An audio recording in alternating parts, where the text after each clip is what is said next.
Bonjour tout le monde, j'espère que vous allez bien. On se retrouve pour le 29e épisode de mon podcast créatif consacré au tricot, à la couture. Je suis Elise Taylor et vous pouvez me retrouver sur mon blog elistaylor.com où vous trouverez toutes les notes de cet épisode. Donc voilà, comme à chaque fois, les liens et les noms de tous les projets, les laines, les tissus, etc. dont je vais parler avec vous aujourd'hui. Donc avant de commencer, je voulais vous remercier très sincèrement pour tous les messages que vous m'avez laissés suite à mon dernier épisode et principalement suite à la FAQ où voilà, j'ai trouvé que c'était vraiment très intéressant d'avoir vos avis sur différents sujets, donc principalement sur la façon dont vous aimez ou pas les plateformes comme Patreon. Donc ça c'était très intéressant voilà, j'ai eu des échanges vraiment très enrichissants avec pas mal d'entre vous là-dessus. Après voilà, sur d'autres sujets, voilà, le partage sur les réseaux sociaux, etc. Donc voilà, donc je voulais vous remercier pour ça. Dans cet épisode, il n'y aura pas de FAQ, mais comme j'ai bien aimé le faire, je me suis dit que ça pourrait être sympa d'en faire une fois sur deux. Donc un épisode, je pense qu'il y aura de la layette, donc c'est le cas aujourd'hui, et l'épisode suivant où il n'y a pas de layette, puisque j'en ai quand même pas à chaque fois, et ben on pourra faire une FAQ, donc je referai le même format à mettre les questions en story sur Instagram 48 heures avant, comme ça vous avez le temps de m'en poser certaines et j'y réponds dans l'épisode, voilà, donc ça fait un épisode sur deux. Quoi d'autre? Je voulais juste, j'ai tout noté pour rien oublier, je suis un peu dans le brouillard parce que notre bébé souffre d'une poussée dentaire depuis 5 jours qui est très douloureuse pour lui, donc les nuits sont vraiment très courtes et puis c'est assez difficile de le voir voilà, avoir mal, c'est jamais voilà, c'est donc voilà, donc je suis un peu dans le brouillard, donc j'ai bien tout noté pour rien oublier. Et du coup je voulais préciser deux choses par rapport à la FAQ justement. La première, c'était que bien entendu je vous tiendrai au courant du résultat de ma réflexion par rapport à Patreon. J'ai pas du tout voilà, pour le moment je tends plutôt vers une décision, mais je vous en parlerai quand voilà, plus tard. Là à l'heure actuelle je me concentre sur un seul projet et ça je vous en parlerai voilà, quand j'aurai pris ma décision. Je vous l'expliquerai ici, que ce soit que je décide d'y aller ou que je décide pas d'y aller. Voilà, je vous expliquerai un peu voilà, pourquoi en détail ici. Et l'autre chose sur laquelle je n'ai pas été claire dans cette FAQ, c'est qu'à un moment j'ai parlé du fait que je me censurais pas mal dans ce podcast. Je tenais à préciser que ça n'est jamais dans mes retours sur les patrons, les laines ou les tissus. C'est plus sur d'autres sujets. Voilà, c'est j'en sais rien moi, les rapports avec les partenariats, des choses comme ça, le sponsoring ou beaucoup d'autres sujets qui parfois peuvent apparaître dans la blogosphère au sens large du do it yourself, et où moi très souvent je ne partage pas mon avis parce que voilà, j'ai trop peur des réactions ou je me sens pas suffisamment légitime pour en parler. J'ai pas non plus envie de mal m'exprimer, de me mettre à dos d'autres podcasteuses ou d'autres blogueuses ou des marques, etc. Mais en tout cas, ce que je voulais dire, c'est que même si je pense faire toujours attention de bien mettre les formes quand j'ai des critiques négatives à faire sur des patrons, je le fais toujours. Donc je n'ai jamais, voilà, ça c'est vraiment important pour moi que vous ayez, voilà, que vous ayez confiance dans les retours que je vous fais. Et voilà, donc si j'ai quelque chose à dire, je le dis toujours. Je fais attention de ne pas être méchante ou j'en sais rien, trop virulente, mais en tout cas, si j'ai quelque chose à dire, je vous le dis toujours.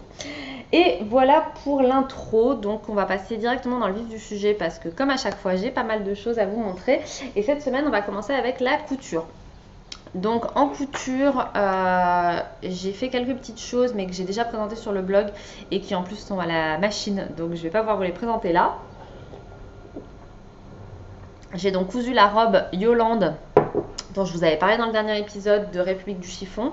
J'ai fait exactement la même que celle de Barbara Elpida Cousumain dont je vous avais parlé. On a pris des photos, c'est sur le blog. Je suis ravie de cette robe. Je vous ai mis la liste des modifications, etc. Donc là, je ne vous la montre pas parce qu'elle est dans la machine à laver en ce moment même. Donc voilà, mais j'étais absolument ravie de la robe et du tissu qui était la viscose noir à pois doré, un chat sur un fil, sachant quand même qu'elle est vraiment transparente. Je pensais pas parce que c'était noir, mais en fait j'avais lu sur le blog de Barbara qu'elle était transparente et en effet elle l'est vraiment. Donc moi je l'ai portée avec une sous-robe parce que j'avais pas de tissu pour doubler la jupe et donc je vais en acheter que je rajouterai parce qu'avec la sous-robe j'avais quand même un tout petit peu chaud. Donc voilà, mais donc à noter que ce tissu nécessite une doublure. Et au niveau du patron, il y avait il y avait des très petits oublis au niveau des instructions, mais vraiment pas grand chose. Je les avais déjà lus justement sur les blogs d'Amélie et de Barbara. Je les ai rajoutés sur le mien. Et simplement, du coup, la dernière fois, j'ai une amie qui m'a dit oh, t'es un peu vache sur le coup de la ceinture qui est pas dans le patron. C'est quand même pas un drame. Elle a complètement raison. J'espère que j'étais pas trop désagréable. En fait, le problème, c'est que comme ça y est pas, par exemple, moi, j'ai oublié de la couper. J'ai posé toutes mes pièces sur le tissu, j'ai coupé ma robe et j'ai oublié de rajouter une pièce pour la ceinture, sachant que ça serait rentré. Et en fait, à la fin, du coup, comme j'avais vraiment suffisamment de tissu, j'avais posé mes pièces un peu sans faire trop Tetris pour gagner de la place. Et du coup, à la fin, quand je me suis rendu compte, oups, j'ai pas coupé la ceinture, j'avais plus du tout de bande assez longue. Donc j'ai tenté de la couper dans la laisse entière, donc 1,40 m. Et en fait, ça faisait trop court. Pour faire un joli nœud. Donc en fait j'ai quand même essayé mais c'était pas très heureux au niveau du rendu parce que ça faisait pas un nœud suffisamment grand et du coup il aurait fallu faire la ceinture dans la longueur du tissu en coupant un peu plus long. Donc voilà, donc c'est pour ce genre de choses où en fait évidemment patronner une ceinture, je me demande même d'ailleurs si c'est pas écrit dans les instructions à la fin, j'ai pas vérifié mais je l'avais lu quelque part qu'en fait c'était écrit pour ajouter la ceinture vous coupez tant, mais voilà comme la pièce elle n'est pas prévue sur la planche, moi je l'ai juste oubliée, c'est pas un drame, elle est très jolie sans ceinture mais c'est dans ce sens là que j'entendais que c'était quand même pas mal de le mettre directement dans le patron. Ensuite, je vais vous parler un peu longuement d'une marque que j'ai découverte très récemment. En fait, qui m'a contactée pour être honnête. Alors attendez, je sors tout comme ça, je peux vous montrer. Hop, c'est la marque. Alors je ne sais pas du tout comment ça se prononce. C'est une marque belge qui s'appelle Lotte Martens. Lotte Martens, je ne sais pas. Et qui m'a contactée pour me faire tester leurs tissus qui sont complètement incroyables. Et donc, ils m'ont proposé, j'ai un fil qui se balade, de tester en fait, de choisir un ensemble élastique et tissu pour faire une jupe. Je crois que je vais aller fermer la fenêtre parce que il y a quand même pas mal de bruit dehors. Une seconde. Me revoilà. Donc, ils m'ont envoyé la liste, enfin, ils m'ont envoyé des photos de tous leurs différents élastiques. Je suis désolée, j'ai toujours mon nez qui me gratte. De leurs élastiques et de leurs tissus. Donc, ce qu'il faut savoir avec cette marque, c'est qu'elle a une particularité que je trouve complètement incroyable, qui est que vous pouvez acheter soit des tissus unis, voilà, de très belle facture, mais vous pouvez aussi acheter des pans qui sont dorés à la main, ce que je trouve complètement incroyable. Et là c'est pareil sur l'élastique de la ceinture. Donc moi j'ai choisi pour l'ensemble qu'ils m'avaient proposé de m'offrir cet élastique là. Je ne vais pas trop l'approcher parce que je vois que ça sature à mort sur la caméra. Donc c'est un élastique qui est noir et qui en fait a la dorure qui est or rose. Donc j'ai testé l'élastique quand on tire dessus, ce que je suis en train de vous démontrer. Ça n'abîme absolument pas le doré qui a de l'élasticité et se remet complètement en place. Et ensuite sur le bas de la jupe, enfin sur le bas du pan que j'ai utilisé, je reviendrai un peu après sur la jupe en elle-même, mais là je voulais vous parler vraiment des tissus. On a aussi, donc là c'est vraiment du doré or jaune quoi, classique, qui est aussi fait à la main. C'est juste sublime. Honnêtement, je suis ébahie, sachant que les tissus passent en machine à 30 degrés sans que ça abîme le rendu hors. Donc ça, j'ai pas encore testé. Je vous ferai un retour voilà, quand j'aurai tenté. Donc moi, j'ai choisi ce duo-là. Et en fait, entre-temps, la marque a lancé son e-shop où vous pouvez donc commander en ligne. Donc il livre en France, hein, bien évidemment. Je crois que le site n'est pas en français, je crois qu'il est que en anglais et en néerlandais, mais à vérifier. Et donc, j'ai aussi passé une commande parce que j'ai trouvé ces tissus tellement fous que du coup, j'ai voulu en commander aussi. Donc, je vais vous montrer tout ce que j'ai reçu. Et puis après, je vous parlerai plus précisément de la marque. Hop, donc je vais vous montrer tout ce qu'ils m'ont envoyé parce qu'ils m'ont rajouté quand même beaucoup de goodies. Donc moi j'ai commandé pour moi, enfin c'était pour moi aussi, mais là c'est pas. Ce qu'ils m'ont envoyé c'était pour moi aussi, mais ça c'est ce que j'ai commandé moi-même. Donc j'ai commandé ce pan de jersey. Donc là on est voilà sur du jersey de coton, tout ce qu'il y a de plus classique. Et vous voyez qu'il y a aussi le traitement or dessus. Donc là, je vous avoue que j'avais pas fait attention que la largeur du pan était si petite. Ce que vous voyez, ça doit faire, je sais pas, 40-50 cm, je sais pas. Donc c'est parfait, je pense, pour faire une jupe pour une petite fille. Pour moi, je pense que je vais recommander du jersey parce que ce jersey là existe au mètre sans le traitement or, bien entendu. Pour, je pense, me faire un t-shirt avec une basque. Donc voilà, donc pour faire la basque avec le doré et après le t-shirt normal. Donc voilà, donc je vais pas faire ça tout de suite, j'en recommanderai un de ces jours. Donc c'est aussi vraiment très très beau. Et encore une fois, alors là par contre, je vous avoue que j'ai l'impression que on peut pas, voilà, ça limite quand même l'élasticité du tissu. Donc à voir. Je pense que ce serait vraiment, pour moi, c'est vraiment le truc parfait pour faire une jupe pour une petite fille. Mais on voit que sur la partie dorée, en tout cas, on perd un peu en élasticité. Mais c'est vraiment, c'est magnifique, quoi. C'est magnifique.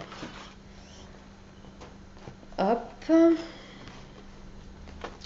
Donc j'avais commandé ça. Après, il est où? J'ai commandé ce tissu là qui est absolument sublime aussi. Donc c'est encore un pan. Donc c'est encore voilà, un tissu qu'on achète qui est pas vendu au mètre. Du coup c'est un pan de tissu qu'on achète. Oups, la caméra c'est bon. Hop, donc là c'est un tissu bleu marine. Et où la partie dorée à la main, c'est de nouveau du or rose. Voilà, c'est plus. Et on est en symétrie si vous voulez. On a de chaque côté une partie unie et ensuite au milieu, on a la dorure. Donc ce tissu, je m'attendais, je ne sais plus exactement la composition, mais je pensais que ce serait un tissu fluide, alors qu'en fait, c'est pas du tout le cas. On est vraiment sur c'est un sergé qui est assez épais, donc je sais pas encore exactement ce que je vais en faire. Je pense que ça serait joli en jupe, un peu structuré, voilà, taille haute, ou alors en short.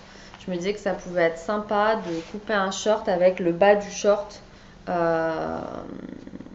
avec la partie dorée. Donc je ne sais pas encore, je me laisse le temps de la réflexion, mais je ne sais pas si vous voyez bien, mais honnêtement c'est tellement beau. Voilà, j'ai vraiment été aussi ébahie quand je les ai reçus que quand on les voyait en ligne, où ça me paraissait vraiment superbe.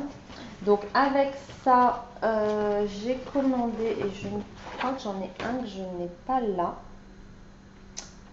J'ai dû le laisser au niveau de ma machine à coudre. J'ai commandé en fait exactement le même élastique que celui-là, mais en fond beige. Donc c'est exactement la même. Je vais aller chercher. j'ai pas réussi à remettre la main dessus, donc tant pis, je vous le montrerai la prochaine fois quand je l'aurai cousu. Donc j'ai reçu aussi que j'avais commandé un autre élastique qui là est moins large et où en fait là pour le coup la grosse partie de l'élastique est dorée et en fait on a des losanges qui sont, voilà, qui sont découpés dans le doré pour voir la couleur de l'élastique en dessous. Et voilà, donc ça c'est ce que j'avais commandé moi. Et ensuite ils m'ont rajouté pas mal de goodies, donc super gentil. Donc ils m'ont envoyé ce kit dans un tissu encore une fois, donc je ne l'ai pas encore ouvert, mais c'est pareil, on voit que c'est un tissu qui est encore doré à la main, qui fait comme des petites alvéoles et qui permet de se faire un panier de rangement, bah voilà, donc do it yourself basket, ils appellent ça. Je n'ai pas l'impression que ça fasse le focus. Et qui a priori se coud en 2 temps 3 mouvements, puisqu'en fait la forme est déjà découpée, il suffit de le plier et de coudre à peine, et du coup on a le petit panier qui est prêt. Donc je vais faire ça. Ça je l'avais déjà vu en kit, il est vendu dans pas mal de boutiques, donc vous pourrez aller voir donc je sais que par exemple je l'avais vu à Bordeaux dans la boutique La Lainerie. Ils avaient des kits, j'avais failli en prendre un d'ailleurs parce que c'était super joli, mais voilà, j'avais tenu bon. Ensuite, donc ils m'ont envoyé pas mal de documents où en fait voilà tout leur support, où on voit les différentes créations avec leurs tissus. Ils ont aussi des jacquards qui sont hyper jolis. Ils m'ont envoyé ruban pour une broche à fleurs. Sur le verso d'emballage figurent les instructions et un modèle pour découper des fleurs de ce tissu. Donc ça encore une fois c'est super joli. C'est encore toujours pareil. Là c'est je sais pas, on dirait la fille qui s'est bien renseignée. On dirait du simili cuir. Donc voilà, donc ça je ne l'ai pas encore fait, il est beaucoup plus brillant, mais c'est vraiment très joli. En effet dedans du coup on a les formes, donc je vais regarder comment faire ça. Et en dernier, je crois, ils m'ont envoyé, alors ça il ne pouvait pas mieux tomber, des chaussettes, toujours voilà imprimées à la main. Donc ça je vais les ouvrir avec vous. Je suis fanatique de chaussettes brillantes. En fait j'en tricote un peu, mais j'en achète des tonnes, des tonnes. J'ai des tas de paires de chaussettes à paillettes brillantes, roses, etc. Donc là, ils m'ont envoyé celles-ci qui sont donc noires avec toujours l'impression dorée dessus. Et c'est juste trop beau, quoi. C'est trop beau. Donc une marque, donc je les remercie 1000 fois pour tous ces cadeaux qu'ils ont mis dans ma commande et puis dans la partie partenariat. Et donc je voulais vous parler plus longuement de la jupe que j'ai cousue. Parce que je l'adore. Mais donc c'est une jupe toute simple. Puisque c'est une jupe élastiquée, tout ce qu'il y a de plus bête on va dire, mais j'ai quand même passé pas mal de temps parce que je voulais qu'elle soit vraiment super. Et voilà, j'avais vraiment pas du tout envie de gâcher ces tissus qui sont quand même assez incroyables et aussi assez onéreux. On va pas se mentir. Moi j'avais commencé déjà à parler un peu de cette marque. J'avais fait une story dessus quand ils ont lancé leur e-shop, parce que du coup j'avais passé la commande et j'avais posté dessus, et plusieurs personnes m'avaient dit c'est un peu cher. Et c'est vrai que je me souviens pas exactement de tous les prix, mais c'est vrai que les panneaux avec le doré qui sont faits à la main, évidemment c'est pas donné. Je crois que c'était peut-être 45 €, quelque chose comme ça. Le bleu marine, celui-là, je ne sais pas, je ne l'ai pas vu en ligne. Après, je me dis, au final, avec la ceinture, c'est pareil, je ne me souviens pas des prix, mais on va dire qu'on arrive peut-être à une jupe à 60-70 € pour quelque chose qui est unique, que vous verrez nulle part, que vous avez cousu vous-même.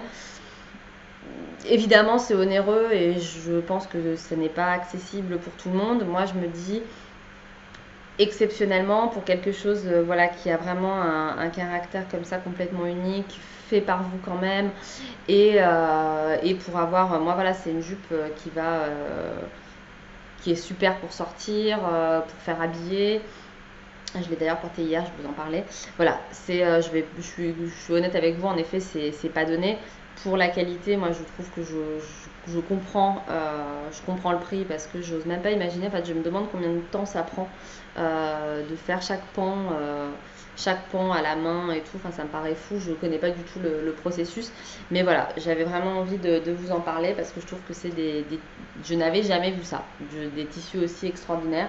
Les échanges que j'ai eus avec eux étaient hyper agréables en plus, très disponibles. Donc pour revenir sur cette jupe, la façon dont j'ai fonctionné, c'est que donc j'ai mesuré, le pan était beaucoup plus long. En fait, ça c'est le bas du pan que j'ai reçu. J'ai absolument pas, ça s'effiloche pas du tout, donc j'ai laissé tel que le bas.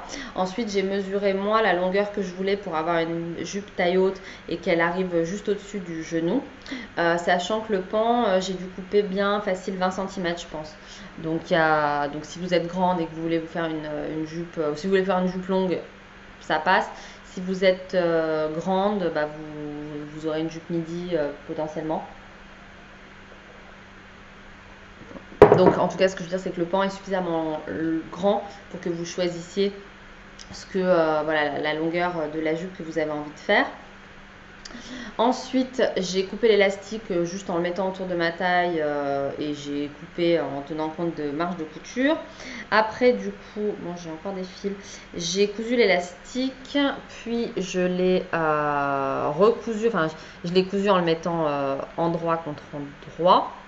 Et après, j'ai recousu au point élastique les marges de couture pour qu'elles tiennent bien en place. Et après, en fait, un truc que moi, j'aime pas avec beaucoup de jupes élastiques, voilà, c'est que souvent, ce qu'on fait de façon assez logique, c'est qu'on va coudre l'élastique et le tissu endroit contre endroit et ensuite on va ouvrir. Sauf que quand vous avez un élastique comme ça qui est assez épais, et bah du coup, vous allez devoir le plier parce que vous avez votre marge de couture, donc vous le cousez comme ça et après vous allez faire ça en gros avec vos marges de couture. Et moi je trouve jamais ça très heureux parce que ça rajoute une grosse épaisseur au niveau de l'élastique. Donc ce que j'ai fait, c'est que j'ai froncé ma jupe avant, enfin j'ai froncé le tissu pour le mettre aux bonnes mesures. Donc j'ai d'abord mis les 4 points cardinaux, pareil sur l'élastique. Ensuite j'ai froncé ma jupe et j'ai réparti les fronces sur justement les 4 points cardinaux pour que ça corresponde bien et que du coup les fronces soient égales. Et ensuite j'ai cousu en faisant, comme vous voyez, je ne sais pas si vous allez bien voir parce que c'est noir, mais du coup en fait le tissu est directement, donc c'est l'envers, c'est envers contre envers, non c'est envers contre endroit, voilà, c'est l'envers de mon élastique et là on a l'endroit du tissu qui est cousu avec et comme ça du coup je trouve, et ensuite du coup j'ai fait une surpiqûre au point zigzag pour garder l'élasticité et je trouve que c'est beaucoup plus joli et beaucoup mieux fini comme ça. Donc je sais pas si je suis très claire. Je vais certainement en refaire une avec l'autre avec une très jolie viscose que j'ai et avec l'autre élastique dont je vous ai parlé que je ne retrouve pas, le beige, et je pense que je vous ferai un tuto vidéo ou un tuto photo pour vous montrer étape après étape pour que ce soit plus clair. L'avantage de faire comme ça, plutôt que aussi la façon un peu standard de faire, c'est que vous allez prendre votre tissu, vous allez mettre les 4 points cardinaux et vous allez coudre en tirant sur l'élastique. Quand vous avez beaucoup de fronces, donc moi c'était mon cas puisque j'ai utilisé la laisse entière du tissu, sachant que bien entendu il était déjà plissé. Mon chéri m'a demandé, il m'a dit mais c'est toi qui l'as fait, c'est toi qui as fait ça avec le fer à repasser? Oui, bien sûr, penses-tu? Et puis alors, t'as vu un peu, hein, au millimètre près, je ne me suis pas plantée. Donc non, évidemment le tissu était déjà plissé. Et le problème donc, ça sature complètement au niveau de la lumière, j'espère que ça va se remettre. Le problème quand on tire sur l'élastique comme ça, c'est que moi à chaque fois ça va détendre quand même l'élastique parce qu'on tire un peu comme des brutes. Et du coup, quand on prend pile à la bonne taille, comme on détend l'élastique en tirant dessus, après ça baille un peu, enfin bref, moi je fais plus du tout comme ça. Je préfère froncer et ensuite coudre sans avoir à tirer sur l'élastique. Je trouve que c'est un rendu qui est beaucoup plus joli. J'ai porté cette jupe donc hier soir, aujourd'hui on est jeudi. Hier c'était nos 1 an de fiançailles avec Tim, donc on est sortis. Ma mère est venue garder les enfants, c'était la 2e fois qu'on sortait depuis la naissance d'Hugo. Et donc j'ai porté cette jupe avec avec un top à bretelles noir qui était rentré à l'intérieur. J'ai mis quelques photos en story sur Instagram et vous avez été nombreuses à me dire que c'était très joli, donc je vous remercie beaucoup. Et franchement, c'était vraiment génial parce qu'on a beaucoup mangé et malgré tout avec le côté élastique, c'était parfait. Je ne me suis pas sentie comprimée du tout dans ma jupe. Elle fait vraiment très habillée au point que j'avoue que dans le métro, je me sentais un peu, en anglais ils disent overdressed, pour dire trop habillée pour la circonstance. Mais bon, en même temps, si quand on sort 2 fois par an, on n'en profite pas pour se mettre sur notre 31, on le fait jamais. Donc on s'était dit avec Tim, on met un peu les petits plats dans les grands. Donc lui, il avait son costume, moi j'étais maquillée, j'avais mis des talons, j'avais mis ma belle jupe. Donc voilà, on avait fait un peu, on s'était dit, on va pas au McDo en jean basket, voilà. Donc j'étais vraiment contente d'avoir un vêtement de circonstance dans lequel je me sentais bien, que j'ai cousu très rapidement avec un tissu un peu extraordinaire et qui malgré tout, et je pense qu'on va faire des photos pour le blog ce week-end, où la même tenue avec des ballerines, ça fait tout de suite beaucoup moins soirée de gala. Donc voilà, donc je suis vraiment, vous le voyez, je suis très enthousiaste par cette petite jupe. Et du coup, la semaine prochaine, quand je publierai l'article, Lotte Martens, je ne sais pas, m'a proposé d'organiser un petit concours sur Instagram pour faire gagner à l'une d'entre vous le duo élastique et pan de tissu doré de son choix. Donc comme ça, vous pourrez aller voir sur la boutique de la marque pour choisir le pan de tissu et l'élastique assorti ou pas, parce qu'ils en ont. Je vous insérerai, tiens d'ailleurs, les photos qu'ils m'avaient envoyées où on voit tous les différents tissus et les bandes d'élastique comme ça, il y en a de beaucoup de couleurs différentes. Donc je sais pas si d'ailleurs on le voit sur les. On voit un peu ici que voilà, il y a du vert. Ça, c'est celui que j'ai commandé que j'arrive pas à vous montrer. Il y a le noir, il y a du rose pâle, il y a du fuchsia que j'aimais beaucoup mais qui faisait plus été. Donc voilà, donc il y a pas mal de couleurs d'élastiques différentes. Donc voilà, il y aura un petit concours sur mon compte Instagram le jour, la semaine prochaine, je ne sais pas exactement quel jour je publierai l'article. Donc voilà, donc c'était un long aparté sur cette marque, mais voilà, j'avais envie de prendre le temps de vous en parler parce que je trouve que c'est assez extraordinaire ce genre de tissu. Moi, j'avais jamais vu ça et je trouve que pour les couturières, c'est agréable d'avoir quelque chose d'un peu exceptionnel à pouvoir se coudre de temps en temps. Et voilà. Ensuite, pour les projets à venir, j'ai coupé la blouse Elisabeth de République du Chiffon.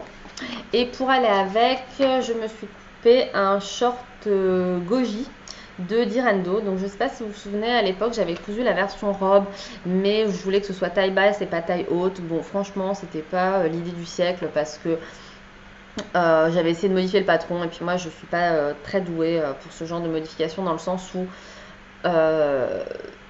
adapter un patron à ma taille, ça y a aucun problème, c'est-à-dire faire grader entre les tailles pour que ce soit du 36 en haut, 38, 40, il n'y a aucun problème. Par contre, c'est vrai que ce patron il est fait pour être taille haute. Le transformer en taille basse, en fait j'en avais cousu plusieurs et ça n'avait jamais été extraordinaire, parce que je pense que simplement élargir la ceinture pour la faire plus large et se dire du coup ça devient une taille basse, le résultat n'avait pas été très heureux. Et là maintenant, j'avais très envie de me coudre la version short pour cet hiver. Donc j'ai coupé dans un tencel bleu marine. Et voilà, donc je pourrais vous les montrer la prochaine fois. J'espère que j'aurai le temps de coudre ça ce week-end. Et au niveau des achats, hop, je vais ranger un peu mon bazar. Ranger, j'entends mettre par terre. Au niveau des achats, j'ai passé une commande chez Pretty Mercerie de couleur voilà, très automnale comme vous voyez. Je vais essayer. J'aurais dû faire ça avant parce que je n'arrive pas à défaire le nœud. Hop. Donc je vais vous montrer ce que j'ai commandé. Donc j'ai commandé leur Pro Viscose que j'avais déjà cousu en verte. C'était ma robe Eliana que je vous ai montré, que j'ai présenté sur le blog. Donc j'ai commandé leur Pro Viscose en caramel et en vieux rose. Donc celui-là, ça faisait vraiment super longtemps que j'essayais de l'avoir parce que plusieurs fois j'avais voulu le commander, il était épuisé. Ensuite, Pretty Mercerie m'en avait envoyé un coupon qui s'est perdu. Donc j'avais été super déçue et donc là il est revenu en stock, donc j'en ai commandé du vieux rose et du caramel. Je ne sais pas encore exactement ce que je vais faire avec, mais voilà, j'étais bien contente de les avoir parce qu'ils sont vraiment très jolis. Et j'ai commandé du lainage aussi caramel pour me faire un manteau, où là je vais pas tarder à m'y mettre parce que c'est une review pour un patron qui sort en octobre. Et j'ai trop hâte de le faire parce que je suis hyper enthousiaste. Et c'est vrai que j'ai cousu pas mal de manteaux, mais j'ai jamais fait. Je sais pas si je vous l'avais déjà dit, je crois peut-être, mais autant mes vestes de demi-saison, donc le trench luzerne, les deux Kelly Anorak que j'ai plusieurs manteaux Ninotte que j'avais rallongés, je les porte vraiment beaucoup. Autant tous les vrais manteaux d'hiver, euh, j'en ai fait deux l'année dernière, enfin j'en ai fait un l'année dernière, l'année d'avant de Coralie Bijasson, c'était Nora et Nadia, je crois, que j'aime bien et que j'ai porté, mais je ne saurais pas dire pourquoi. Finalement, je préfère quand même celui ou ceux du commerce que j'ai. Donc, j'ai une grosse parka que j'ai depuis au moins 4 ans, qui commence à être en fin de vie d'ailleurs. Que finalement, quand il fait vraiment très froid, je vais plus vers ceux-là que vers ceux que je me suis cousu moi-même. Je sais pas trop pourquoi, parce que je suis pas forcément. Je sais pas, j'arrive pas à m'expliquer pourquoi, mais j'ai moins d'enthousiasme pour les manteaux que j'ai cousus moi-même, même si ils sont jolis et tout, que pour ceux du commerce que j'ai déjà. Et donc je fonde beaucoup d'espoir dans celui-là en espérant pouvoir voilà, avoir un manteau fait main chouchou. Donc je vous en reparlerai. Et voilà, je pense que j'ai tout dit sur la partie couture. Donc pas mal de choses. En tricot maintenant, la première chose que je voulais dire, c'est vous parler un peu du cal Manly. Donc je vous en ai déjà parlé là, dans le dernier épisode. Donc l'idée c'est de tricoter un pull ou un gilet pour un homme de votre choix bien entendu. Et juste pour vous dire que j'ai déjà ouvert le fil de discussion sur Ravelry. Donc c'est sur mon sur mon groupe de discussion Knit with Liz. Donc je vous mettrai le lien dans les notes. Donc vous pouvez déjà vous inscrire. Pour vous inscrire, il suffit de laisser un commentaire. Donc j'ai essayé, je l'avais fait la dernière fois pour le cal loose on était 4 modératrices. Et du coup, on avait essayé de répondre à tout le monde. Là, j'avoue qu'en ce moment, je lis tous les messages, mais j'arrive vraiment pas à répondre à tout le monde. Donc, je fais ce cal avec Mélina, donc Mélina Tricot sur les réseaux sociaux. Elle aussi, elle répond pas mal, mais voilà, si vous n'avez pas une réponse pour vous dire bienvenue, ça n'empêche pas que vous êtes inscrite. Donc voilà, n'hésitez pas à mettre des messages. Je ferai en sorte de répondre au maximum, mais je vais avoir un peu de mal, je pense, dans la période qui est quand même assez chargée pour répondre à tout le monde. Je mettrai aussi un article sur le blog la semaine prochaine avec toutes les modalités, les explications de qu'est-ce que c'est un cal, comment s'inscrire, comment ça marche, etc.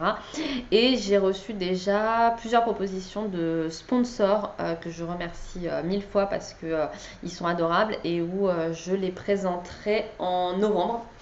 Voilà, parce que je veux pas, je veux attendre que les inscriptions seront closes à partir de mi-novembre. Donc il y a Le cal dure 3 mois, il y a 1 mois et demi pour s'inscrire et je pense que je présenterai les sponsors après. Voilà, parce que je veux pas que les lots soient des motivations, que ce soit pas la grosse motivation. La motivation, c'est de tricoter un gilet ou un pull pour nos hommes aimés, tous ensemble. Donc voilà, donc je présenterai les sponsors après. Franchement, des sponsors trop top. Donc merci à eux, j'ai hâte de vous en parler. Et voilà, et je vous présenterai aussi, j'ai compilé une liste de modèles. Donc je mettrai ça, tout ça en lien sur le blog dans l'article de la semaine prochaine. Au niveau des projets finis, donc j'en ai deux à vous montrer. Donc celui-là, vous vous en doutiez parce que je l'avais déjà bien avancé la dernière fois. Donc j'ai fini le pull. Alors la lumière m'a l'air d'être complètement cata. Il est plus comme ça. J'ai fini le pull pouce vert de Paul Trudel-Belmar, qui est Paul TB sur les réseaux sociaux. J'ai publié l'article sur le blog si vous voulez voir les photos portées. Je vous en avais déjà pas mal parlé la dernière fois. Je pense qu'il me restait peut-être qu'une manche à faire ou je sais plus exactement. Donc je reviens quand même un peu dessus ici. Donc c'est un pull qui se tricote en fingering. Donc moi j'ai utilisé de la laine, la Cashmere Sock de The Wool Barn coloris pécan et sand. J'adore cette laine. Donc c'est de la Merino Cashmere nylon qui est hyper douce, hyper agréable à tricoter. C'est exactement le genre de laine que j'aime parce qu'elle est quasi unie. Voilà, il y a quelques nuances, mais pas trop. Le pull, du coup,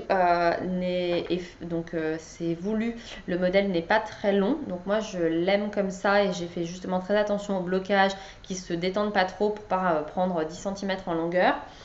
On a des poches qui sont prises dans le, voilà, au niveau quand on commence à faire les assez longues côtes. Donc je sais pas si ça s'appelle les côtes brisées, j'ai mis ça dans le blog mais je suis pas sûre. Mais en tout cas c'est un point texturé, c'est pas vraiment c'est pas juste des côtes 1-1. Donc il y a les poches, si vous voulez pas faire les poches, c'est hyper simple, juste vous passez directement en côte, voilà, sans tricoter la poche, quoi, c'est tout bête. Les manches sont 3/4. Voilà, on finit aussi avec les mêmes côtes. L'encolure est volontairement assez haute, sachant que toutefois elle est vraiment élastique. Donc moi par exemple je sais que je passe la tête avec les lunettes sans aucun problème. Donc il y en a certaines d'entre vous qui n'ont pas aimé le col trop près du cou. Moi je trouve que ça change un peu et que pour l'hiver, quand il fait froid, c'est pas mal d'avoir une encolure un peu haute, sachant que voilà, comme moi la laine elle est très douce et que c'est vraiment élastique, ça me bloque pas le cou. J'avais eu un peu ce problème là avec le Weekender de Andrea Maui, pardon, où en fait c'est un col bateau et il est vraiment là et moi je passais mon temps je le mets quand même et je l'aime beaucoup quand même. J'aurais préféré qu'il soit un peu plus en fait c'est un col bateau qui est identique devant et dos dans mes souvenirs, peut-être qu'il est un peu plus bon, bref. Mais du coup, sur celui-là, ça me gênait. Sur celui-là, ça me gêne absolument pas.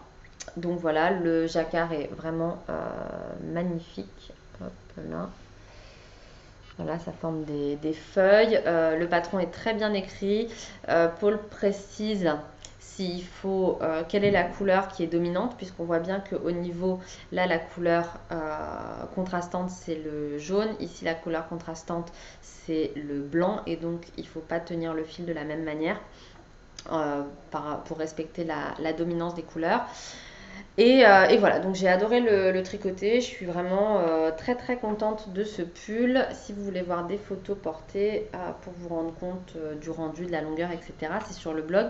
À noter qu'à la base, je pensais rallonger les manches pour faire des manches longues et que je n'avais plus du tout de laine. Donc j'ai utilisé 3 écheveaux, donc j'ai fait la 3e taille parce qu'au niveau des tailles, j'étais entre la 2e et la 3e, donc j'ai préféré faire la 3e pour être plus à l'aise.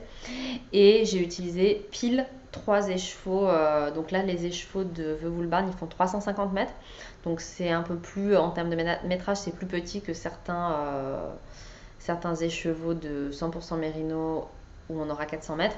Mais là, voilà, j'ai vraiment utilisé la totalité des 3 écheveaux en sachant que les poches sont quand même gourmands en laine. Donc c'est ça qui joue. Si vous ne faites pas les poches, vous aurez largement assez avec 3 écheveaux. Donc voilà pour ce pull-là. Alors ensuite, un autre projet terminé que j'ai tricoté cet été et je sais que vous êtes nombreuses à attendre que je vous le présente parce que j'avais déjà mis un peu des photos, quelques photos sur Instagram et Facebook. C'est le gilet Like a Cloud de Rory Locatelli que j'ai eu la grande chance de tricoter dans un duo de laine qui m'a été offerte par la bien-aimée et qui sont donc leur nouveau coloris en plus de l'automne-hiver 2018. Et donc j'ai tricoté mon gilet dans un mélange de Merino Single Light. Donc c'est une laine qui est... Hop, on va attendre que la caméra... Voilà. Donc c'est de la 100% Merino Superwash. Donc on est sur de la fingering, de la light fingering, 600 mètres pour 100 grammes. C'est de la single et le coloris c'est bois de rose. Et ensuite j'ai mélangé avec... toujours en coloris bois de rose, mais cette fois c'est le mohair silk, donc 70% mohair, 30% soie, et on a 500 mètres pour 50 grammes. Donc ce sont ces deux laines ensemble. C'était la première fois que je tricotais de la laine La Bien-Aimée, et je dois dire que rien que quand j'ai reçu les écheveaux, j'ai été ébahie par la qualité de la couleur. C'est-à-dire que on sait que Aimée, elle est connue pour ça, pour avoir des couleurs qui sont vraiment très travaillées. Et je pense que tant qu'on n'a pas vu un écheveau en vrai, c'est difficile de s'en rendre compte. Mais si vous voulez, ça se voit tout de suite. Enfin, quand vous voyez le gilet, alors il a été plié, donc du coup il y a un peu des plis. En fait, il y a des nuances, mais qui sont hyper subtiles. Il n'y a absolument pas je sais pas comment dire. Moi, vous savez que j'aime les laines qui sont... j'aime les laines tête à la main, mais j'aime quand elles sont quand même assez unies. Maintenant, étonnamment, je reviens à avoir envie de tricoter des laines à speckles. Je pense d'ailleurs que c'est la faute de Elong avec Anna avec le pull Suzy qu'elle va bientôt sortir et où elle a utilisé une laine à speckles que j'ai trouvé le rendu magnifique. Mais je trouve que il faut que la teinturière ait vraiment un talent particulier pour réussir à faire que soit les speckles soient bien répartis, soit que les nuances soient pas trop marquées avec des grosses zones. Moi, c'est ça que j'aime pas. J'aime que ce soit tout en nuances. Et là, mais c'est fou quoi. Donc la lumière est pas terrible, donc je pense que ce sera plus joli. On a déjà pris les photos, donc je publierai mon article la semaine prochaine sur ce gilet. Donc vous verrez les photos portées et vous verrez bien les nuances de la laine. Mais c'est fou tellement c'est beau. Le mélange des deux est absolument magnifique. Ce que j'ai trouvé complètement incroyable, c'est que quand je les ai reçus, donc j'ai reçu 3 écheveaux de chaque. Donc vous voyez qu'il m'en reste, donc sachant que voilà, on tricotait les deux ensemble, donc il me reste ça du Merino Single et ça du mohair. Et en fait, quand on met les deux ensemble, les teintes, donc je sais pas si ça se voit trop, mais en fait, il y a quand même, la teinte n'est pas vraiment identique. Et donc ça, c'est le fait que la teinture prend pas de la même manière. Donc je suis loin d'être experte, hein, mais la teinture de ce que j'en sais ne prend pas de la même manière en fonction des bases. Et du coup, celle-là, quand je vous mettrai une photo, d'ailleurs j'avais pris d'assez jolies photos des écheveaux quand je les avais reçus, celle-là faisait plus violette et celle-là plus rose. Et en fait, mélangées ensemble, on voit que c'est vraiment la même couleur et le rendu est complètement, le rendu est fou. Donc j'ai absolument adoré tricoter cette laine. Je remercie énormément Aimée de sa confiance. Je précise avant d'oublier que du coup, il y aura un update le 2 octobre de ces bases-là. Donc ce sera donc c'est les mêmes bases d'ailleurs que pour tricoter le nouveau gilet de Rory Locatelli qui est le Eton cardigan. Je vérifierai, je vous mettrai encore une photo, ça va être l'épisode avec des photos dans tous les sens. Donc voilà, donc si vous avez envie de tricoter le Like a Cloud ou si vous avez envie de tricoter le nouveau gilet de Rory qu'elle a fait dans le jaune emblématique de la bien-aimée, vous pourrez acheter les écheveaux pendant cette update du 2 octobre. Donc moi, comme je vous ai dit, c'est le coloris bois de rose. J'ai eu vraiment de gros coups de cœur pour la nouvelle palette de couleurs de Aimé. Donc j'attends d'aller à Paris en novembre pour aller directement à la boutique en acheter. Les coloris que je préfère, et encore une fois, je vais essayer de vous mettre des photos, c'est... donc il y a un nouveau bleu qui s'appelle Amège, qui est un bleu foncé sans être marine, qui est vraiment très très beau. Et ensuite l'autre coloris sur lequel je le trouve absolument sublime, c'est le Pink Granite, et donc c'est un gris rosé et il est vraiment magnifique. On est vraiment entre le gris et le rose et c'est vraiment sublime. Donc voilà, donc je pense que vous aurez, je ne suis pas forcément sûre, mais je pense qu'il y aura vous aurez le choix dans ces nouveaux coloris dans l'update du 2 octobre. Au niveau du patron, donc c'est un gilet qui est très simple parce qu'en fait, si vous regardez, je vais essayer de vous montrer. Au niveau du devant et du dos, en fait, là, il n'y a pas vraiment une encolure particulièrement complexe puisque on a juste les devants et dos font la même. En fait, le dos est divisé en deux pour avoir les demi-devants droit et gauche, et on a juste, comment dire,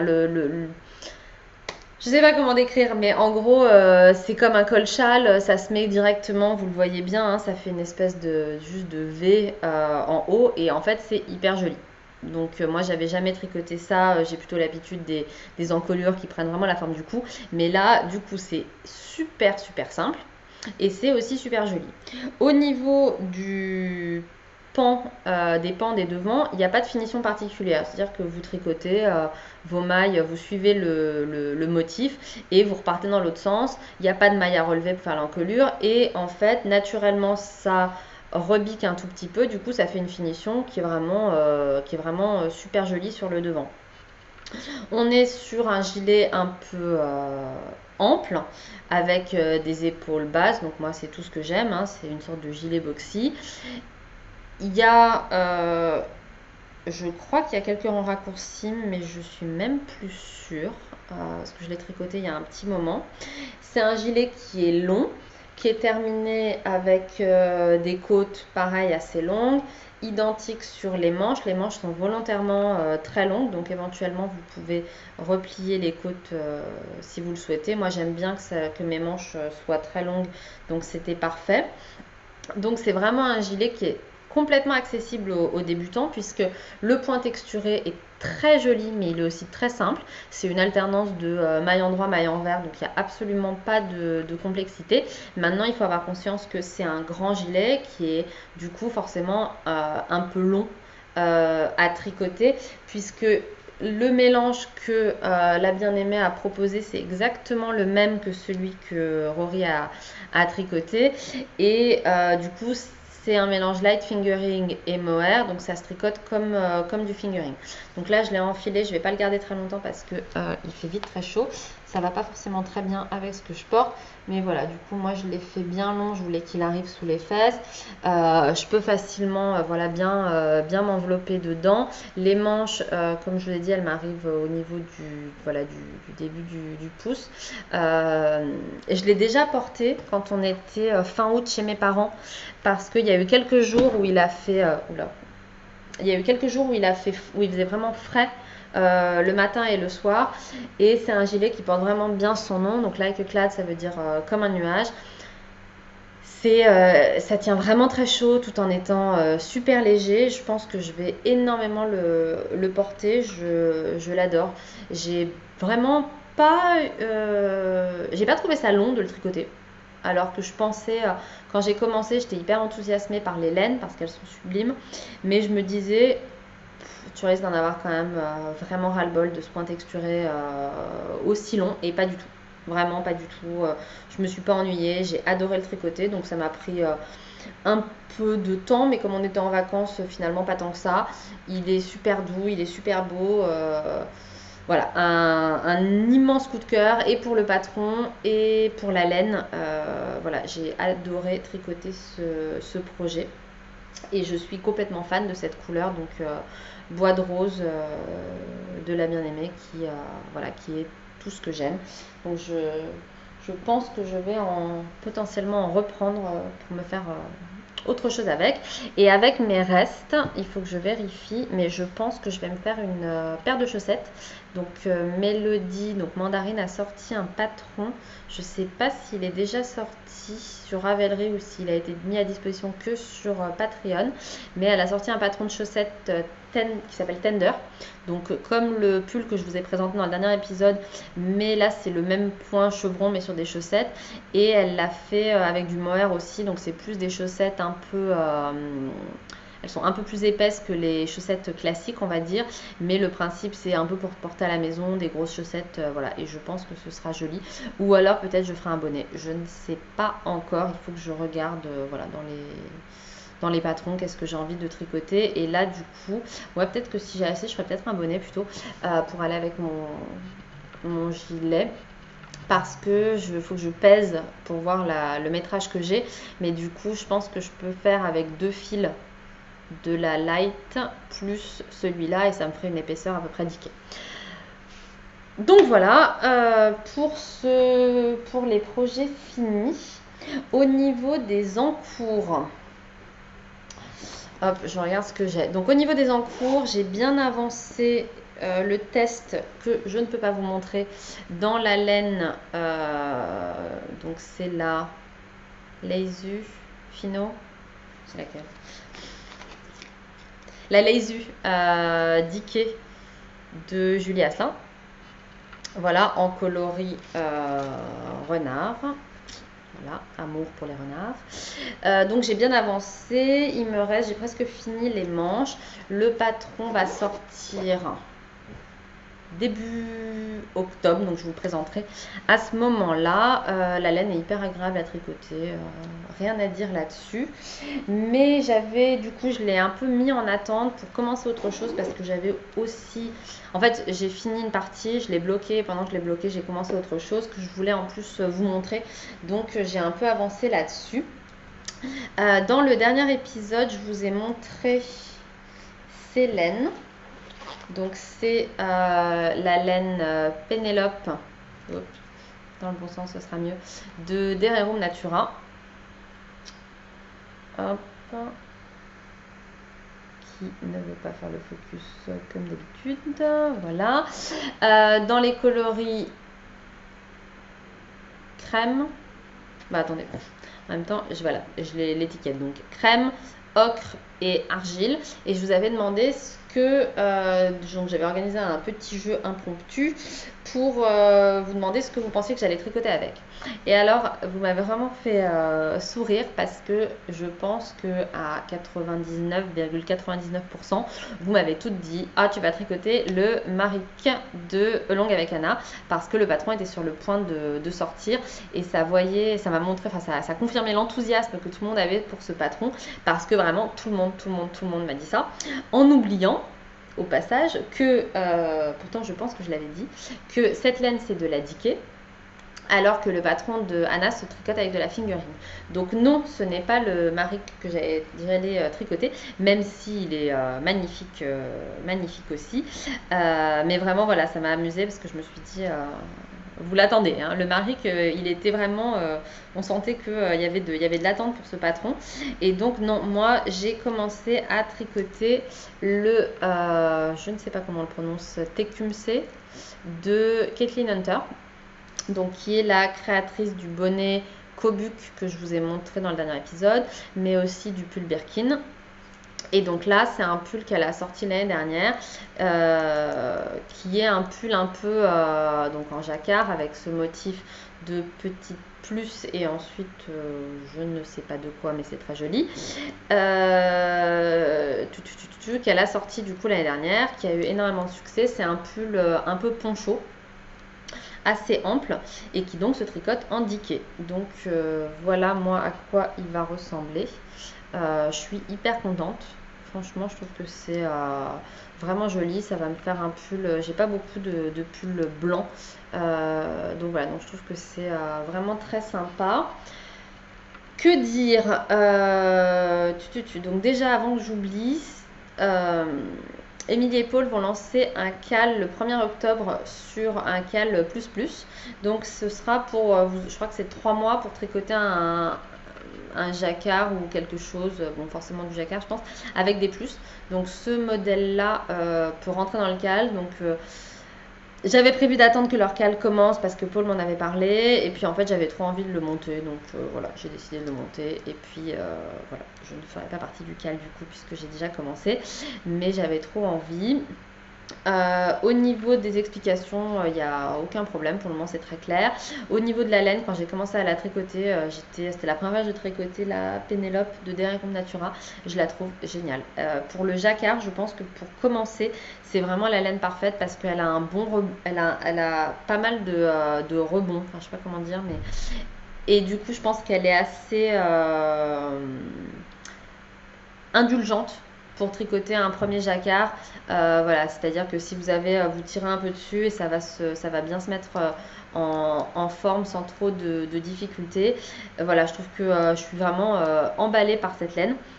On m'a posé la question de savoir si je pensais qu'elle serait bien pour tricoter le pull tender justement de Melody Hoffman. Je sais pas trop parce que moi j'ai fait un échantillon. Je sais pas si je l'ai là. Je sais pas où il est, que j'ai lavé parce que j'hésitais entre tricoter en 3,75 ou en 4. Finalement, je l'ai tricoté en 4 parce que l'échantillon était mieux et le rendu était moins serré aussi. Mais j'ai pas eu l'impression qu'elle drapait. Pourtant, il y a un peu de soie, mais pas tant que ça. Il y a 10% de soie et 90% mérino d'Arles. Et du coup, je suis pas sûre que ce soit vraiment un pull qui drape. Donc moi, pour le TQMC, c'est pas un souci. Pour le pull de Mélodie, le Tender, je pense qu'il faut quand même peut-être une laine avec plus de drapé. Après, c'est un peu difficile de se rendre compte juste sur un échantillon. Donc je pourrais vous le dire plus précisément quand je l'aurai fini. Sinon, au niveau de ce pull, j'ai eu de la chance parce qu'il y a une Instagrammeuse que je suis qui s'appelle Handmade Marie, qui fait des très beaux projets aussi en tricot, qui le tricote aussi et qui en fait a posté une photo où elle a beaucoup plus avancé et où elle a changé le moment de la séparation entre le corps et les manches. Et heureusement, parce que du coup, je me suis dit que j'allais faire la même chose. Parce que, comme je vous le disais, c'est un pull poncho et donc la séparation pour les manches est très basse. Et je me suis souvenu que j'ai un bébé. Pas que je l'avais oublié, mais que en fait, je me rappelle très bien quand j'avais vu Mathias, j'avais des pulls comme ça. Et que pour porter un bébé, c'est juste impossible. Parce que du coup, pour le porter, il faut quand même qu'on ait de... Ben voilà, pour porter un enfant, il faut avec des manches qui arrivent là, ben en fait on est très vite coincé. Et donc je vais quand même garder cette forme basse, mais je vais faire comme Marie, la séparation pour les manches plus hautes. Voilà, pour avoir quand même plus d'aisance pour bouger et pouvoir attraper mon gros patapouf. Donc voilà pour le TQMC.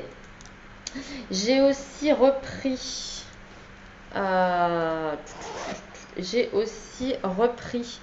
mes chaussettes, les Waiting for Henry Socks. Donc j'en avais déjà tricoté une qui n'est pas là, je sais pas où elle est, je vous l'avais déjà montré. Donc j'ai commencé à tricoter la seconde. Donc là je fais des Afterthought Heel, donc le talon après coup. Donc moi le talon il se placera ici. Donc là j'ai commencé à tricoter la partie je ne sais pas, le bas de la chaussette, la partie, je ne sais pas. Je ne sais pas comment ça s'appelle, je chercherai. Et donc j'ai fait la partie en jacquard, sachant que comme vous le voyez, il y a aussi des petits plus sur ces chaussettes. Donc c'est aussi un modèle qui pourra rentrer dans le cal de Émilie et Paul si vous avez envie de le tricoter. Je ne trouve pas ça hyper facile de tricoter du jacquard en Magic Loop. Voilà, donc il faudrait que je regarde s'il y a des techniques. Je trouve qu'en fait au niveau de chaque côté, c'est pas très facile pour gérer la tension en fait, pour réussir à ne pas être trop serré ou trop lâche. Voilà, c'est pas le jacquard le plus simple, je trouve, de le faire en Magic Loop, mais bon, ça reste, voilà, c'est quand même super, super joli. Sinon, je m'étais plantée, j'avais fait les flèches, les deux flèches dans le même sens, donc c'est-à-dire que celle du bas, hop, j'ai mon ordi qui se m'enraye, celle du bas était dans le, donc on voit que là, il y en a une qui part vers la gauche, l'autre qui part vers la droite. Moi, elles partaient toutes les deux dans le même sens, donc j'ai défait et j'ai recommencé. Donc voilà, et là je les ai remises un peu en attente, le temps de finir le test avec la laine de Julie. Voilà, c'est un peu c'est le projet par exemple que j'emmène au square quand j'y vais avec les enfants. Et je n'ai aucun achat en tricot. Donc voilà, j'ai fini avec la partie tricot. Et je vais passer à la layette. Donc en layette, j'ai quelques petites choses à vous montrer. Donc j'ai commencé à faire des petits projets pour Hugo, donc en 12 mois. Donc je lui ai cousu de nouveau deux pantalons Cordoba. Donc j'ai cousu celui-là avec des petits camions de pompiers. Et je lui ai cousu celui-là dans les chutes d'un t-shirt que j'avais fait à Mathias. Et ensuite, je lui ai cousu de nouveau, comme d'habitude, des combis Lisboa. Il me reste plus qu'à mettre les pressions. Donc une comme ça avec du molleton, avec des petites bouteilles milk, des petites bouteilles de lait. Et un autre, encore une fois, dans la chute de... Donc là, c'est du French Terry. C'est la chute d'un sweatshirt que j'avais cousu pour Mathias. Donc avec des petits éclairs. Donc voilà, donc là j'ai fait évidemment pour l'hiver la version manche longue et jambes longues. Et donc ça me permet de faire un petit aparté sur les jerseys, parce que j'ai eu beaucoup de questions sur où trouver des jolis jerseys pour garçons ou plus généralement pour enfants. Donc du coup, je voulais vous faire voilà, la liste un peu de là où je les achète. Donc celui-là, il vient de chez Rascol. Sachant que j'en avais acheté un bleu marine avec des bateaux qui a très mal vécu au lavage. Donc il ne faut pas oublier les jerseys de les laver vraiment sur l'envers. Donc je ne pense pas que je l'avais fait. Donc c'est peut-être là d'où vient le problème. Mais en tout cas, le bleu marine avec les bateaux, il a vraiment blanchi hyper rapidement. Donc bon, là celui-là, vous voyez, il a déjà été lavé 2 fois et il n'y a pas de souci. Donc je l'ai bien mis sur l'envers cette fois et j'ai pas de souci. Donc celui-là vient de chez Rascol. Je voulais vous dire que sur le blog, j'ai fait un article sur les tissus Katia. Donc Katia, c'est la marque qui est plutôt connue pour la laine, mais qui a maintenant aussi des tissus et des patrons. Donc j'ai fait un article sur le blog avec des photos des tissus que j'ai cousus pour moi et pour les enfants, et où je vous ai mis les liens pour les trouver. Ils ont vraiment des très jolis jerseys et molletons pour enfants. Donc colorés avec des jolis motifs. Donc là, moi, je vais probablement passer une commande pour l'automne-hiver sur leur nouvelle collection. Ils ont principalement de la popeline et des jerseys. Ils ont quelques molletons et tout est vraiment très joli. Tout est d'assez bonne qualité, parce que moi, ce que j'ai cousu pour Hugo, je ne sais pas si vous vous souvenez, je lui avais fait une combi Lisboa pour l'été, sans manches et avec les jambes courtes évidemment. C'était un tissu marinière avec des rayures rouges et des petits crabes. Et Mathias, je lui avais cousu un t-shirt avec un tissu gris et des guitares électriques. Et honnêtement, les deux ont été beaucoup portés cet été, beaucoup lavés, et il n'y a rien à dire, ça n'a pas bougé, la couleur est restée... celui de Hugo a peut-être un peu affadi parce que je lui ai vraiment énormément mis. Et puis bon, il y a les accidents de bébé, donc il faut laver voilà, un peu plus chaud. Mais en tout cas, ça a très bien résisté. Ils sont de très bonne qualité. La collection automne-hiver est super jolie et vous pouvez l'acheter chez Rascol. Donc si vous avez d'autres choses à acheter, vous pouvez en profiter. Celui-là, il vient de chez Ikati. Donc c'était une fin de série. Donc on avait acheté un coupon. Donc vous ne pouvez pas retrouver le même. Mais Ikati a aussi de très jolis jerseys. Soit au nom de sa marque à elle. Elle a aussi pas mal de jerseys Helvelican Design que j'aime bien. Elle vend aussi d'ailleurs chez Icati, je vous ai vous en parler, vous pouvez lui acheter les pressions Helvelican Design. J'ai hyper souvent la question de quelles sont les pressions que j'utilise pour les vêtements d'Hugo, notamment pour les combis Bois. Ce sont toujours celles-là que je prends, que je pose au marteau. Je pense que les pressions CAM, en tout cas de mon expérience, hein, ne sont pas adaptées pour le jersey parce qu'il faut tirer comme une brute et ça finit par abîmer le tissu. J'ai déjà eu le cas et du coup c'est un peu dangereux en plus pour les enfants si les pressions tiennent pas bien. Ils peuvent les avaler, hein. Moi Hugo il est typiquement à l'âge où il met absolument tout à la bouche. Et l'avantage des pressions Helvelican, c'est que vous avez des tas de coloris. Donc là je vous montre celle que je vais utiliser pour les deux combis, donc noir et jaune. Mais là j'en ai racheté et j'ai pris différents coloris en fonction des vêtements que j'avais. Elles sont pas données parce que je crois qu'elles sont à 5 € le sachet de 10. Mais elles sont de très bonne qualité et voilà, c'est vrai que moi ça me tient à cœur d'avoir aussi des coloris qui correspondent aux vêtements. Mais sinon, il y a d'autres marques qui font aussi des pressions de ce type-là, soit en noir, soit en blanc, soit en du coup sans couleur, donc argenté.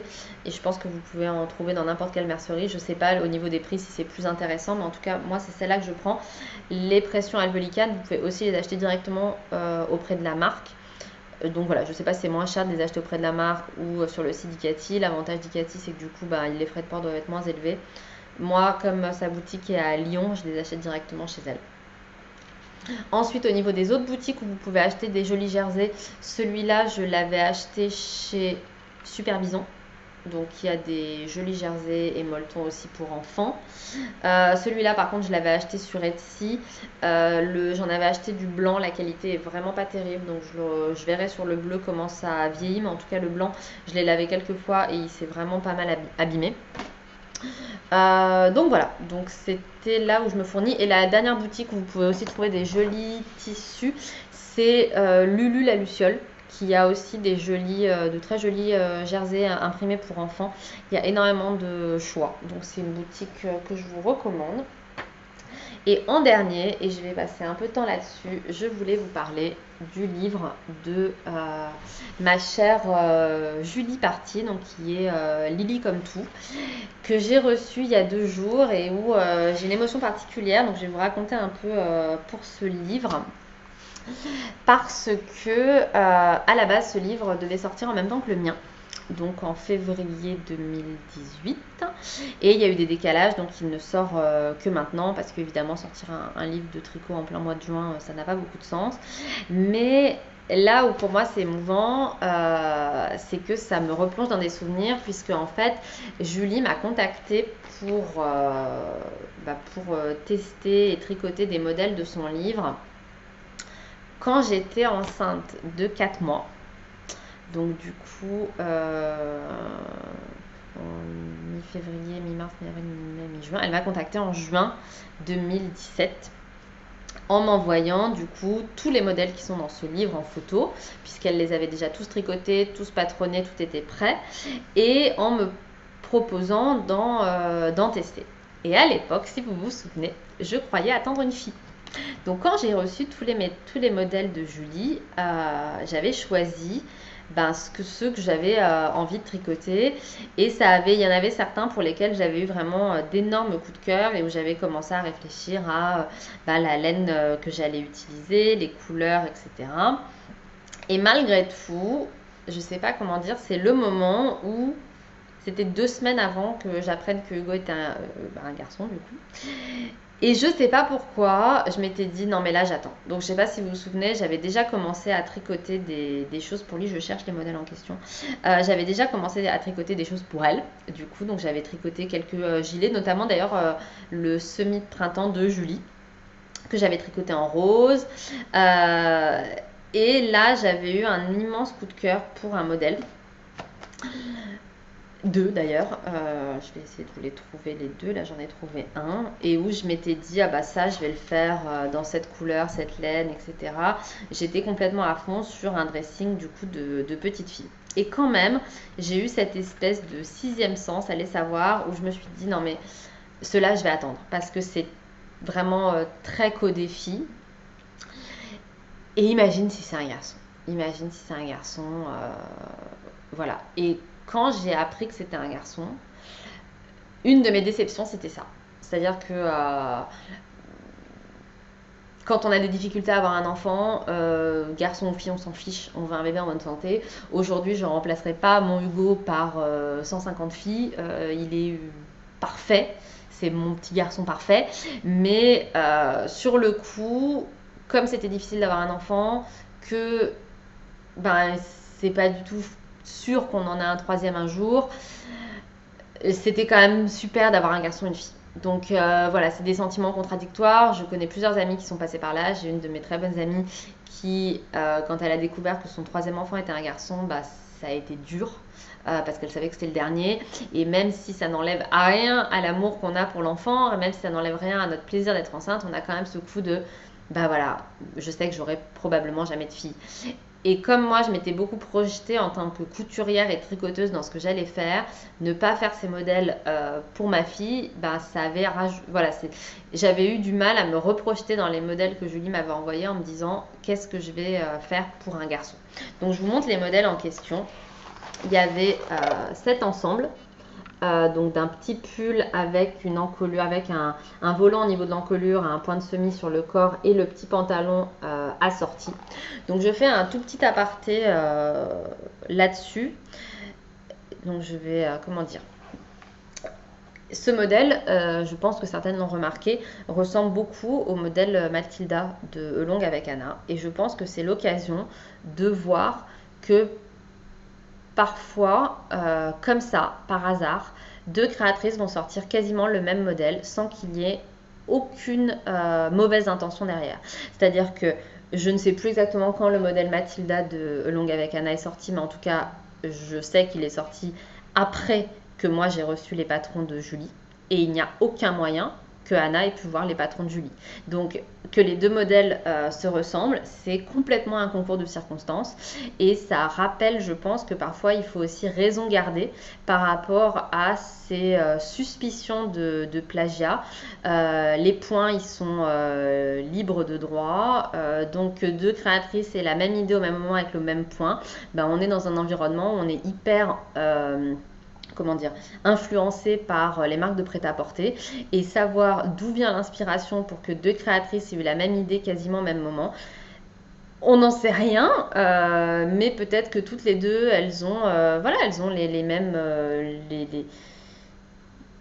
les mêmes goûts. Je ne sais pas comment l'expliquer, moi je ne suis pas designeuse, mais en tout cas ce qui est certain c'est que oui, il y a des ressemblances entre ces deux modèles. Néanmoins, pour connaître les deux créatrices, je n'ai pas le moindre doute sur le fait que c'est complètement hasard et que bah voilà, il y a quand même des différences en plus entre les deux.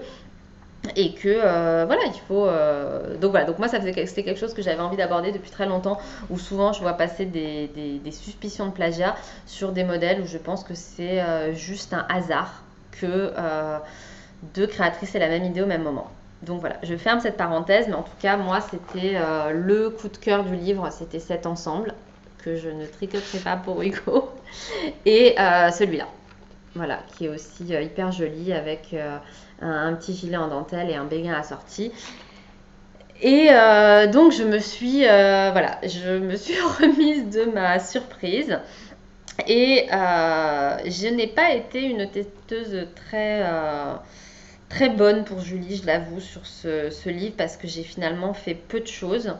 Je pense que je l'avais déjà dit, mais moi les modèles que j'avais décidé, ce sur quoi je m'étais projetée pour tricoter pour une fille, c'était très très difficile de m'en détacher et de me projeter dans autre chose pour un garçon dans la même voilà, sur les mêmes là par exemple sur les mêmes ouvrages. Donc ce que j'ai fait quand même, j'avais tricoté ces 3 pièces pour Hugo. Donc l'ensemble, le petit bonnet, la brassière et les chaussons.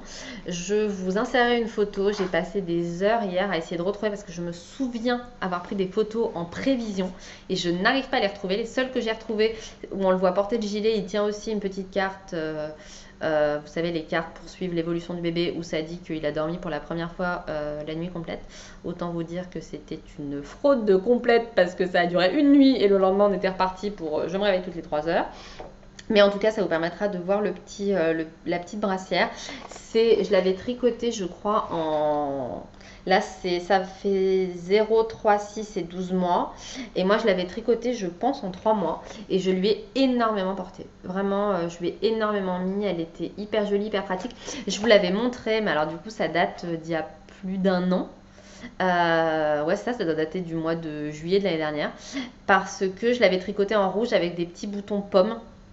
Et vraiment, j'avais adoré cet ensemble. Les chaussons tenaient très bien, je lui avais beaucoup mis.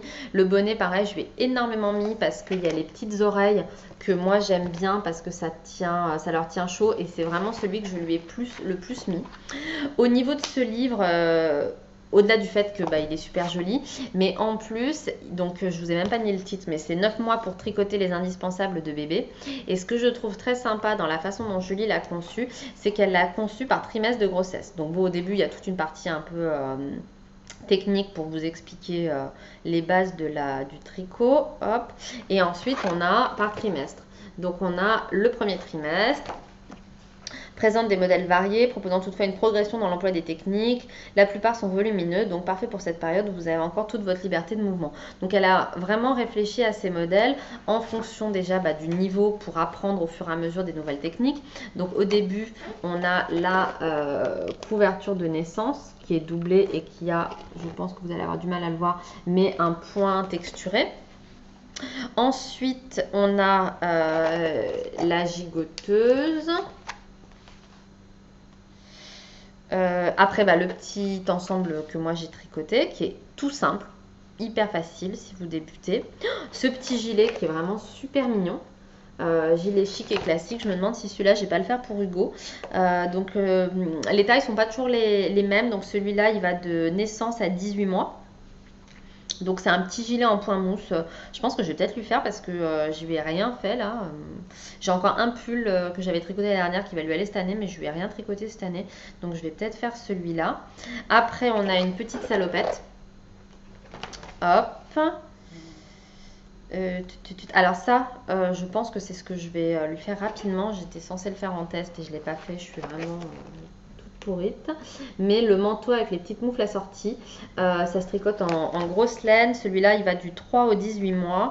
C'est un niveau intermédiaire et ça se tricote en aiguille 4 et 4,5. Donc je pense que ça doit aller vraiment très vite. Il y a un point texturé qui est super joli avec la capuche, le pompon. Donc moi, c'est un peu tout ce que j'aime. Et je pense que pour la demi-saison, ce sera très bien. Donc je vais essayer de me bouger un peu les fesses et de lui faire ça rapidement. Et ensuite on passe au deuxième trimestre. Donc le deuxième trimestre, c'est un moment de calme, vous êtes encore assez libre de vos mouvements, c'est l'occasion de se lancer dans des modèles un peu plus longs et exigeants qui aident à patienter jusqu'à l'arrivée de bébé. Donc là on a une petite robe avec un bandeau assorti, en pointerie trop joli. Après on a un petit poncho. Hop. Après, on a, où est-ce qu'elle est la photo? Un gilet col-châle. Voilà. Hop, il y a une petite barboteuse. Ah, celui-là, j'aime vraiment bien. On a un gilet arc-en-ciel. Donc vous pouvez soit choisir de le faire en version unie ou avec des rayures, ou alors vous pouvez choisir de le faire avec voilà, des fils de couleurs contrastants. Vous pouvez faire un dégradé ou quoi, et un petit bonnet. Ça, c'était aussi un patron où j'avais complètement décidé de le faire en gris. J'avais un gradient de mini rose dégradé. J'avais prévu de faire ça. Bon, voilà. Le petit ensemble trop chou que je vous ai montré. Un pull à torsade avec le bonnet assorti. Je vous les montre tous. Hein. Le gilet, donc que je vous ai déjà montré avec de la dentelle et le petit béguin qui est assorti. Une brassière asymétrique avec un petit bonnet toujours. Des chaussettes.